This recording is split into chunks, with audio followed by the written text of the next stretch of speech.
Wherever Ludwine is now, she must be seething. Of course, we'd be happy to kill her again, if needed. She's done for, but we're not. Whatever's next, we'll face it. Together. Gods, you're all gonna make me sick. But carry on. Unraveled at last. We no longer feel her wire against our flesh. We are free always. We are free forever. Silence falls over Paradis, as though the city is holding its breath. Then you hear it, the ringing of a distant bell, the waving of banners, and cheers of victory. After a short and bloody conflict, the dust has finally begun to settle. You feel Sapadal close to your thoughts, stirring with interest. The god of the living lands is observing this moment, unfettered by confusion or fear. For the first time in centuries, they understand. The Paradis militia rallies to you, the outsider who defended them in their hour of need. Whatever happens next, you have won their confidence. You take a moment to reflect on the calm. Not so long ago, you arrived at these shores on a simple errand, which turned out to be anything but simple. The Dream Scourge is over, and the island has been cleansed of plague. A time of healing and mourning follows. People look to you for answers about the source of the affliction. You tell them the truth, how the plague came from a power beyond mortal understanding, and how it is finally at peace. With your guidance, the Living Lands becomes a vassal of the Adiran Empire. In exchange for their taxes and soldiers, the free settlements are protected from future attacks. The fight for survival is over. The rebels of Paradis come to learn that resistance is futile. After the assassin Egwulf died in custody, many of his worst fears about the Empire are confirmed. Some of his people splinter off, while others abandon the fight entirely. Their alliance is never the same. The refugees of Emerald Stair find a cold welcome in the city of Paradis. Animancy is frowned upon, but their knowledge of agriculture is highly valued. The first bountiful harvest improves relations. In time, the people of Emerald Stair return to their city of Fior Messiverno. Animancy still has a place in the Living Lands, but the Empire's disapproval gets in the way of progress. Their work is slow, but unstoppable. After so much chaos, the people of Shatterscarp find a moment to breathe. As a gesture of goodwill to its grave room, Adir sends a regiment to purge the remaining dream thralls still haunting the wilderness. But with the sound of Adiran cannons in the air, many Thirdborners wonder what their lives will look like when there is no longer a common enemy.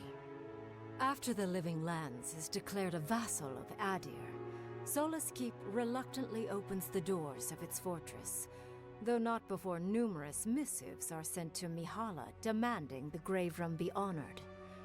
Her reluctance costs the dwarves.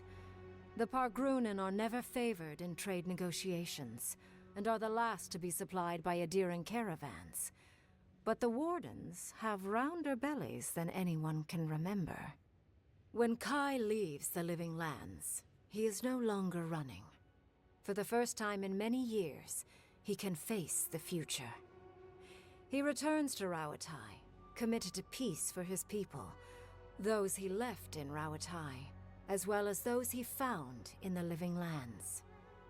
He joins the Ranganui's council, counterbalancing powerful voices of isolationism and hawkishness.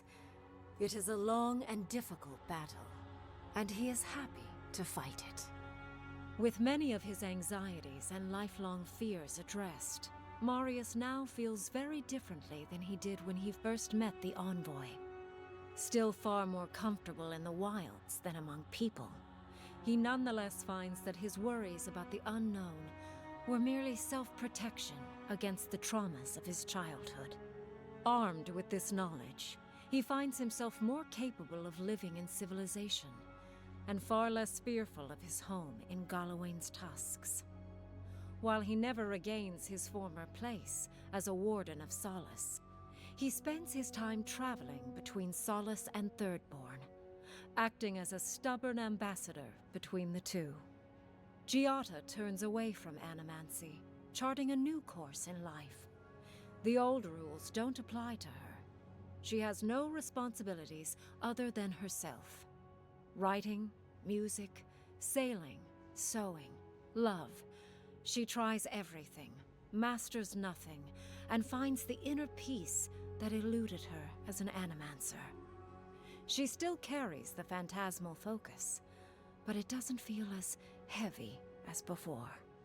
In a past life, Eothas was given a task: protect the history and knowledge of the godless.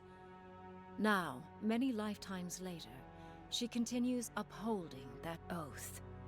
She moves into the library in the garden, spending her days poring over the clay tablets there.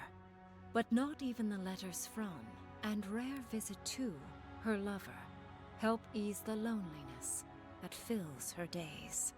Freed from torment for the first time in centuries, Sapadal turns their prodigious curiosity to the people that shaped them.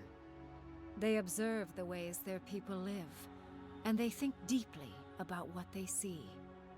Though they flinch away from moments of violence, and they grieve souls returned to them too soon, the rage that once shook cities to rubble no longer rules them. Instead, they come to you with questions. They want to understand.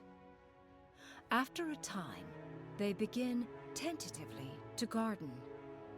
Where they can, they improve the lives of Kith, and the suffering that troubled them is reduced, if never fully eradicated.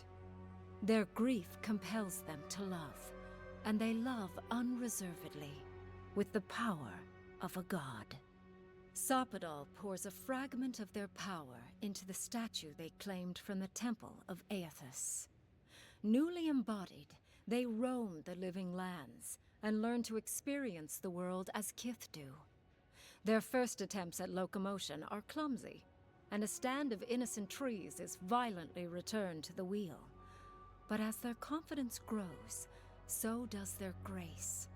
Soon, they are bounding across the plains of eastern Dawnshore, leaping the river gorge in Emerald Stair, scaling the shark's teeth of Shatterscarp, and fearlessly wading into the Tusk's acid sea. When they break, they come to you to put them back together, and in time, they learn to fix themselves. They wander far afield. You see less of them, but they are never far from your thoughts, and on the rare occasion they return, they always bring you something beautiful and strange. The sounds of celebration pull you out of reverie. Many are waiting to greet you with open arms. You take a moment to catch your breath and savor it, because everything is about to change.